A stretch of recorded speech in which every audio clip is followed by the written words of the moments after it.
बच्चों, ब्रेनियन bright classes में आपका स्वागत है। ब्रेनियन ब्राइट क्लासेस आपके लिए लेकर आ रहा है बहुविकल्पी क्वेश्चंस, जिसमें आपको परीक्षा के दृष्टिकोण से इम्पॉर्टेंट बहुविकल्पी क्वेश्चन मिलेंगे। तो सबसे पहले हम स्टार्ट करते हैं। पहला क्वेश्चन है हमारा, लोहे को जिंक से लेपित करने की क्रिया को कहते हैं। तो बच्चों, ये जो लोहे को हम जिंक से लेपित कर रहे हैं, यानी लोहे को संक्षारण से बचाने के लिए जिंक से हम लेपित करते हैं। इस प्रक्रिया को हम क्या कहते हैं? पहला कह रहा है कि संक्षारण, दूसरा है गैल्वेनीकरण, तीसरा है पानी चढ़ाना और चौथा है विद्युत अपघटन। तो बच्चों, इस प्रक्रिया को हम क्या कहते हैं? कि गैल्वेनीकरण कहते हैं। यानी ऑप्शन नंबर आपका सही होगा। आपका ऑप्शन सही जो होगा वो आपका ऑप्शन होगा बी। ऑप्शन आपका करेक्ट आंसर आपका होगा बी। चलिए अब नेक्स्ट क्वेश्चन की तरफ हम चलते हैं। नेक्स्ट क्वेश्चन हमारा होगा बच्चों, सिल्वर क्लोराइड का रंग क्या है? चलिए इसमें ऑप्शन आप देख रहे हैं क्या दे रहा है आपको? ऑप्शन क्या दे रहा है? पहला ऑप्शन है आपका श्वेत, दूसरा ऑप्शन है आपका पीला, तीसरा ऑप्शन है हरा और चौथा ऑप्शन है काला। तो सिल्वर क्लोराइड, यानी आप समझ रहे बच्चों कि सिल्वर क्लोराइड का मतलब आप चांदी।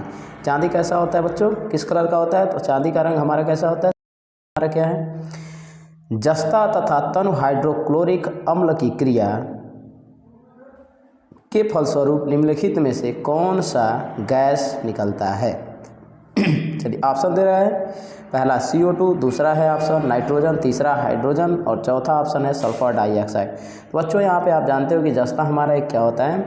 धातु है, जबकि तनु हाइड्रोक्लोरिक अम्ल है। तो जब हम धातु की क्रिया किसी अम्ल से कराते हैं तो वहाँ पे हमारा हाइड्रोजन गैस मुक्त होता है। इसलिए ऑप्शन यहाँ पे जो आपको सही मिलेगा वो ऑप्शन सही कौन सा होगा बच्चों? सी करेक्ट ऑप्शन होगा। चलिए नेक्स्ट क्वेश्चन की तरफ चलते हैं। तो नेक्स्ट क्वेश्चन हमारा है इसके बाद, निम्नलिखित में से कौन एक दहन अभिक्रिया है? दहन का मतलब होता है जलना बच्चों, जलने से। तो ऑप्शन आपका दिया हुआ ए जल का उबलना, बी दिया है मोम का पिघलना, सी दिया है पेट्रोल का जलना, तीसरा डी दिया है इनमें से कोई नहीं। तो बच्चों, जल का उबलना, इसमें कोई भी प्रक्रिया नहीं कि जिसमें जल रहा है और उष्मा में मिल रही है। मोम का पिघलना, इसमें भी पिघलने की बात कर रहा था, पिघलना हमारा कोई दहन वाली क्रिया नहीं। लेकिन पेट्रोल का जलना, यानी ऑप्शन हमारा सी जो है करेक्ट ऑप्शन है, जिसमें पेट्रोल का जलना हमारी कौन सी क्रिया है? दहन अभिक्रिया है। चलिए नेक्स्ट क्वेश्चन, अगला क्वेश्चन है हमारा पांचवा, साग सब्जियों को विघटित होकर कंपोस्ट बनना किस अभिक्रिया का उदाहरण है?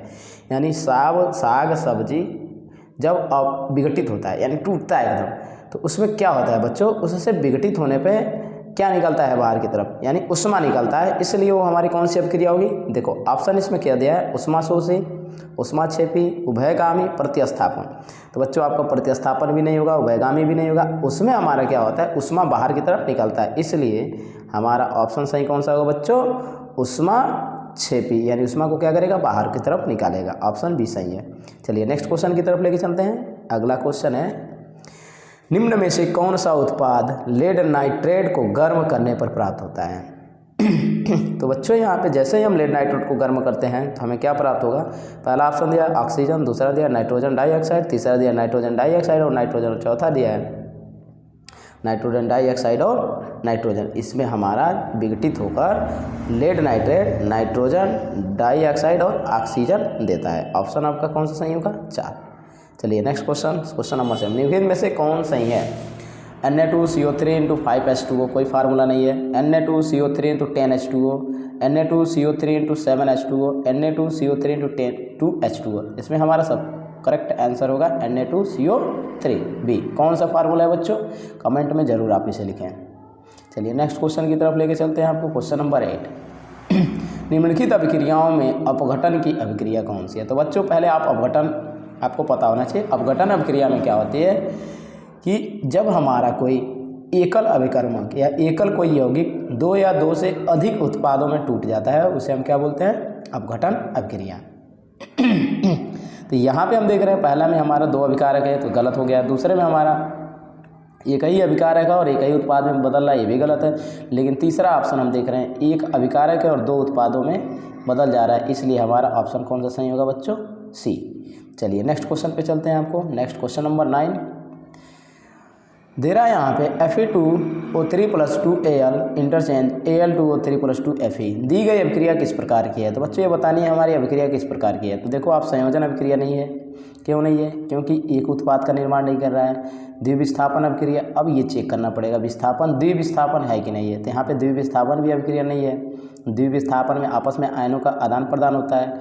वियोजन अभिक्रिया, वियोजन भी नहीं है, टूट नहीं रहा है। विस्थापन अभिक्रिया, तो यहाँ पे बच्चों देखो आप Al क्या कर रहा है, एल्युमिनियम क्या कर रहा है, आयरन को हटा के उसके जगह पे चला जा रहा है। इसलिए हमारा ऑप्शन इसमें सही कौन सा होगा?